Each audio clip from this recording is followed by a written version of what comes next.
Ya, baik. Saya izin turn off kamera ya. Hari ini untuk mata kuliah analisis kosmetik kita masuk ke pertemuan yang kelima ya. Sesuai dengan janji saya kemarin, saya akan memberikan case study ya untuk pertemuan hari ini. Nah, tugasnya mungkin saya share dulu, tapi sudah saya upload di OTW ya.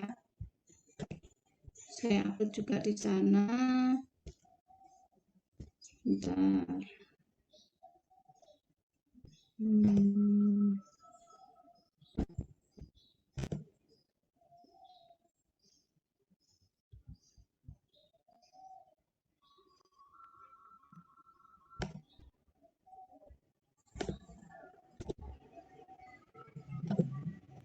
Oke, saya share di sini, saya jelaskan tugasnya. Baik, apakah sudah nampak di sana? Sudah, Bu. Oke, ya jadi ini merupakan tugas kelompok, jadi bukan individual. Kemudian apa yang harus kalian lakukan? Yang pertama, cari artikel ya, artikel dalam suatu jurnal, pilih ya kasus gitu yang di artikel tersebut membahas mengenai produk kosmetik gitu ya, yang ada di pasaran gitu. Nah, yang pertama soalnya adalah jelaskan masalah apa yang terjadi ya. Apakah itu produk kosmetik kemudian diduga mengandung sesuatu ya. Dan cara analisnya seperti apa? Lalu kalian bahas kelemahan dan kelebihan metode yang digunakan. Nah, jadi misalkan di peneliti itu misalkan menganalisis mengenai logam ya seperti yang kemarin. Nah, menggunakan mungkin tidak AAS tapi yang lain ya, kira-kira kenapa? Atau menggunakan AAS.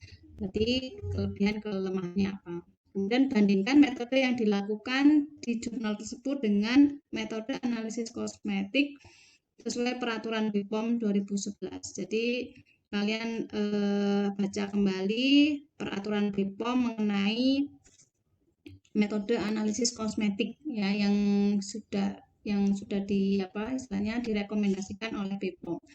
Oke, tugas kelompok ini masing-masing 3 orang. Jadi kalau di sini ada berapa? 18 ya, Mbak Farah.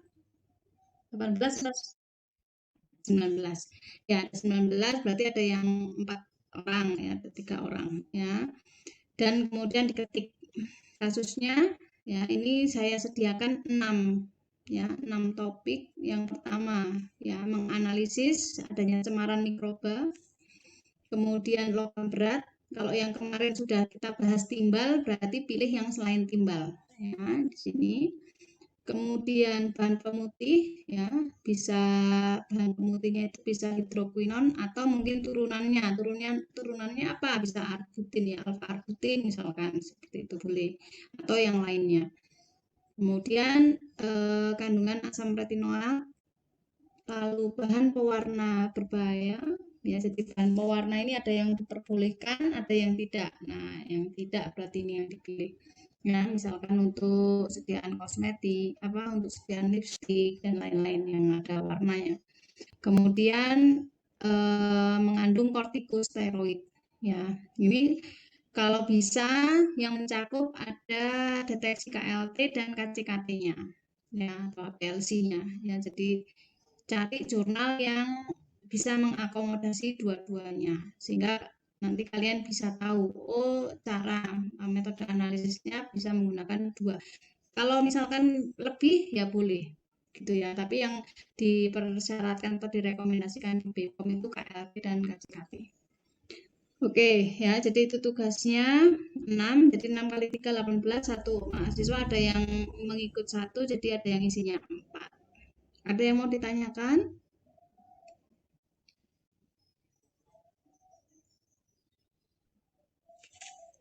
Ya.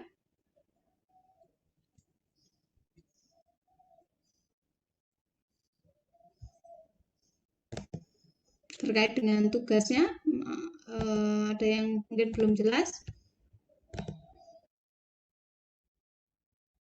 Ya, itu kelompoknya bagi sendiri, ya terserah mau milih sendiri, mau urut presensi, terserah. Yang penting masing-masing isinya 3, ada yang satu kelompok 4. Gitu ya. Terus pengumpulan ya, kalau di UCD sudah saya set ya, pengumpulannya yaitu besok. Jadi gunakan waktu sekarang ini ya 2 SKS untuk mengerjakan sehingga itu tidak menjadi beban nantinya ya. Dan waktu submit masih sampai besok maksimal jam 1 siang. Ya, untuk formatnya seperti apa dan lain-lain bebas, silakan sesuai dengan apa namanya kreativitas Anda mau melaporkannya seperti apa, silakan. Gitu ya. Kalau tidak ada yang ditanyakan, ya saya persilakan kalian membuat atau apa namanya kelompoknya, untuk memilih kelompoknya, lalu bisa berdiskusi di timnya masing-masing. Ya, silakan juga untuk presensi. Nah, untuk hasil kerja kelompok ini nanti akan kita bahas di 2 kali pertemuan besok ya. Jadi pertemuan yang ke-6 dan yang ke-7 sebelum nanti UTS. Begitu Mbak Farah dan yang lainnya, sudah paham? Oke, baik. Kalau begitu saya akhiri ya. Untuk meeting silakan bekerja di tim masing-masing ya. Saya cukupkan. Wassalamualaikum warahmatullahi wabarakatuh. Waalaikumsalam. Terima kasih, Bu. Sama-sama.